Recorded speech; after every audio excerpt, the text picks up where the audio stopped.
affaires. C'est une histoire macabre. En Irlande du Nord, le gouvernement a annoncé la découverte de plusieurs dizaines de restes de nourrissons dans un bâtiment géré par l'Église catholique. Les lieux accueillaient des femmes enceintes non mariées, envoyées là pour accoucher. Cette découverte s'inscrit dans le cadre d'une enquête lancée il y a 3 ans, le récit d'Alice Fimbel-Bauer. Ce n'est pas la porte du paradis, mais celle de l'enfer. Plusieurs dizaines de restes de cadavres de nourrissons ont été découverts dans ce système d'évacuation des eaux usées. Il jouxte un foyer géré par l'Église catholique irlandaise de 1925 à 1961.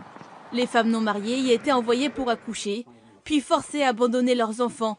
Certains ont survécu. Pedje averti est resté 6 ans. Je n'ai passé que 12 mois avec ma mère, car il ne voulait pas qu'il y ait trop d'attaches entre nous. Après cette période, on lui a demandé de partir. Et pour moi, ce n'était pas de sa faute. C'était celle de l'Église, de l'État et du pays. Et maintenant, je veux des excuses, car ce n'était pas sa faute. Cela fait 3 ans que les recherches se poursuivent.